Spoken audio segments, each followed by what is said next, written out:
Casse-noisette. Un manteau immaculé couvre Nuremberg d'une hermine poudreuse. Les derniers rayons du soleil s'y reposent avant de s'élancer dans la nuit, lui donnant un éclat inédit. Mais cette beauté ineffable n'a aucune prise sur les enfants de la famille Stahlbaum, ternie qu'elle est par l'éclat du jour à venir. Car demain, c'est un jour spécial. Demain est un jour composé de 4 lettres magiques, grandes comme les rêves et brillantes comme le soleil. Oui, demain c'est Noël! Pendant que Fritz joue avec ses soldats de plomb, prévoyant ce qu'il fera des garnisons de blindés de plastique qu'il recevra demain, sa grande sœur Clara rêve d'un monde au-delà de celui-ci, lorsque soudain... Qui peut bien sonner à cette heure? Un drôle de petit bonhomme apparaît dans l'embrasure de la porte. C'est l'oncle Drosselmayer, le conseiller de la haute cour de justice, que toute la ville appelle maître avec crainte et une courbette, tandis que les enfants l'appellent parrain avec joie et un sourire, ce qui n'est pas pour lui déplaire. Plus que tout au monde, ses filleuls lui sont chers, et il ne manque pas une occasion de les gâter. Fritz et Clara le savent bien, et se doutent que le grand sac que leur parrain traîne derrière lui renferme quelques merveilles pour eux. Mais sachant bien que seuls les enfants sages et polis reçoivent des présents à Noël, ils tempèrent leur impatience. Les cadeaux, les cadeaux, les cadeaux! Autant pour moi, ni vraiment sage ni vraiment poli, ils bousculent leur parrain pour récupérer le sac. Les enfants, ne croyez-vous pas qu'il faille attendre demain pour ouvrir vos paquets?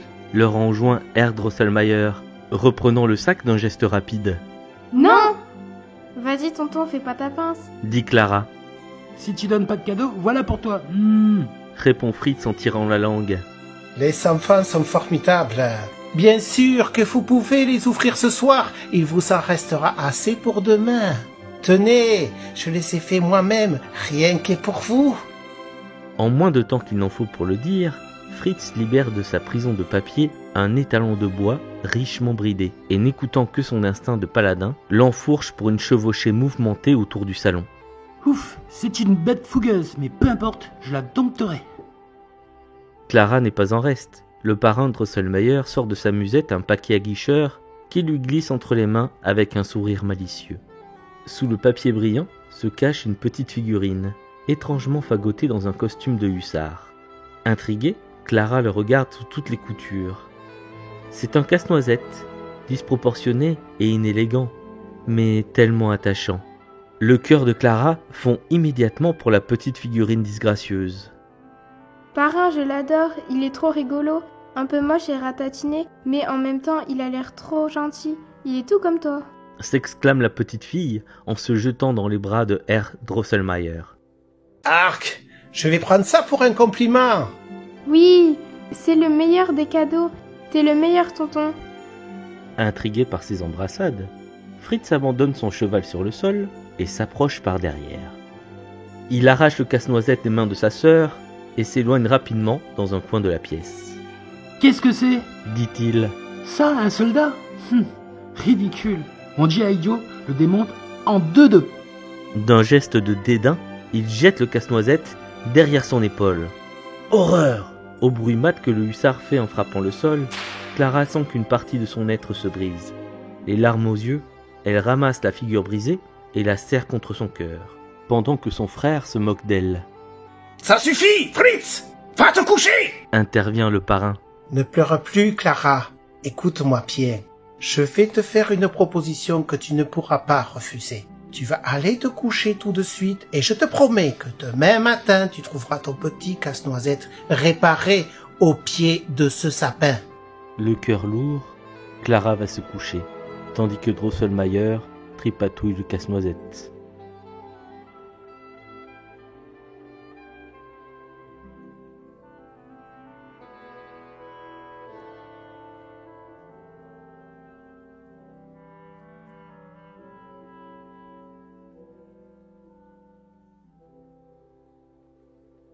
Minuit va sonner.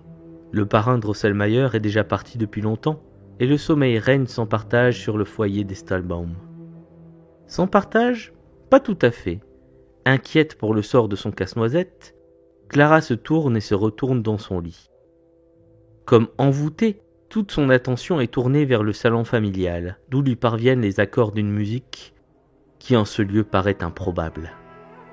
N'y tenant plus, Clara s'échappe de ses draps pour pénétrer à pas de loup au salon. Le spectacle s'offrant à ses yeux est à la fois familier et incongru. Le plafond lui semble brusquement bien haut, les meubles bien grands, et le sapin presque une montagne. La voilà pas plus grande qu'un bonhomme de pain d'épices, et le salon prend les dimensions d'un monde. Mais qu'est donc cette forme écarlate, au pied du sapin ? Casse-noisette! C'est bien lui, réparé, brillant comme un sous-neuf, comme si la méchanceté de Fritz n'était qu'un mauvais songe. Folle de joie, elle s'élance vers lui. Comme je suis heureuse, parrain a fait des merveilles. Tu es même mieux qu'avant. Tes yeux semblent briller de vie. Et comme tu es grand maintenant... À moins que ce ne soit toi qui sois devenue petite. Dit une voix provenant de la tête de bois qui se tourne vers elle. Sous les yeux incrédules de Clara, le casse-noisette se dresse et lui fait un grand salut. Comment sans doute voir son casse-noisette bouger seul et même parler est bien la dernière chose à laquelle Clara s'attendait. Apeurée, elle se réfugie dans un coin du salon, sous l'œil amusé du hussard de bois. Ce dernier poursuit. Tu sembles surprise. Ne sais-tu pas que la nuit de Noël, tout devient possible ? Le monde des rêves s'ouvre aux voyageurs imprudents. Rassurée par ses paroles et amusée par la raideur de sa démarche, la jeune fille oublie bien vite sa frayeur et va rejoindre son ami. Tous deux rient de bon cœur lorsque soudain... Chut ! Enjoint le casse-noisette, un doigt sur la bouche. Entends-tu ? Clara dresse l'oreille. Le silence devient soudain palpable. Une chape de plomb semble être tombée sur la maison. Quelles angoisses peuvent donc sortir de cette obscurité ? Elle tend son oreille vers ce néant, et un son s'en échappe. Puis le silence reprend. Puis ce bruit encore. Plus fort. Plus régulier. Il semble maintenant venir de partout. Des ombres inquiétantes dansent sur les murs, et 1000 petites lumières brillent à travers les fentes du parquet. Un frissonnement sourd parcourt la demeure. Mais qu'est-ce donc ? N'aie pas peur, Clara. Cache-toi derrière ce rideau. Je vais chercher des renforts. Clara ne se fait pas prier pour obtempérer. Pendant ce temps, le casse-noisette s'élance vers la chambre de Fritz, où sommeillent les braves soldats de plomb de celui-ci, rompus aux fatigues et aux peurs de la guerre. Chers vassaux, frères et amis, s'exclame-t-il noblement. Voulez-vous me venir en aide dans la bataille acharnée ? Écoute Roger, Répondent valeureusement les militaires. c'est pas que on veut pas t'aider, mais on a des ordres. Et puis en plus, l'armoire, elle est fermée, alors ce sera sans nous. Bon courage. C'est alors que Clara voit sortir de sous une latte du plancher le roi des rats, suivi de sa horde de rongeurs, bien prêts à en découdre. Esselé, mais non découragé, le casse-noisette s'élance vers la tête couronnée. Des coups de sabre le récompensent de sa bravoure. Horrifiée, Clara voit son protecteur près de périr. Oubliant toute prudence, elle jaillit de sa cachette et en guise de projectile jette sa pantoufle sur le museau de l'agresseur. Dans le mille ! Le roi des rats trébuche et perd son sabre, récupéré dans un dernier souffle par le casse-noisette. Les deux ennemis se font face. Le roi des rats est désarmé, mais il est bien plus grand, bien plus fort que le petit casse-noisette. Celui-ci ne s'en laisse pourtant pas compter. Plein de courage, il s'élance vers son adversaire, qu'il frappe de son épée. Durement blessé, le rat couronné sonne la retraite à ses troupes.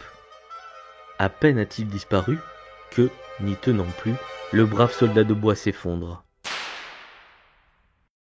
Son ami court à son chevet. Il gît au sol, inconscient. Elle a beau le secouer, le supplier, il ne bouge pas. Des larmes glissent sur les pommettes de l'enfant. Tout à coup, Clara sent une présence derrière elle. Une fée est à son côté, visiblement bouleversée des pleurs de l'innocente. « Ne pleure plus, mon enfant, » dit-elle à Clara. Puis, se tournant vers le casse-noisette, « Lève-toi, brave guerrier. » Après une telle nuit, on pourrait croire Clara au bout de ses émerveillements. Mais tout ce qu'elle avait vu jusqu'ici lui semble brusquement bien peu de choses. Sous ses yeux incrédules, le casse-noisette perd sa barbe touffue, ses membres leur raideur. Un charmant jeune prince est maintenant à ses côtés. Le beau jeune homme prend la main de la jeune fille et l'invite à danser. Au milieu d'un nuage de poussière féerique, la fée les transporte jusqu'au royaume des délices, où les arbres sont des sucres d'orge, les fruits des chocolats, la neige de la crème chantilly et les fleurs des petits bonbons. Des jolis papillons volaient au-dessus des pommes d'amour. Peu à peu, Clara sent ses paupières s'alourdir, et sans y prendre garde, elle tombe dans le sommeil.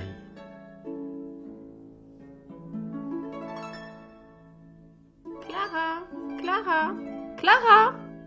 Alertée par la voix de sa mère, Clara s'extirpe de son royaume enchanté. Elle se frotte les yeux, étonnée de retrouver le salon familial dans ses proportions habituelles. Mais ma chérie, tu as dormi ici toute la nuit? Tu vas attraper mal. Impatiente de retrouver son rêve merveilleux, Clara ferme les yeux à nouveau.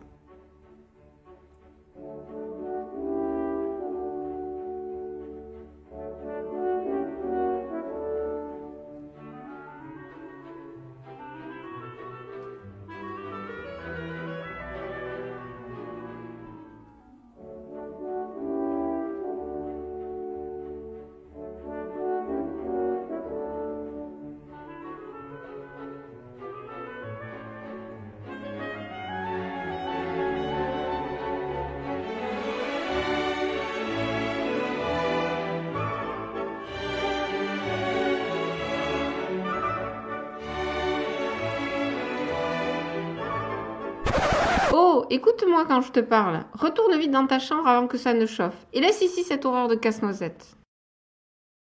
Et le compte est bon.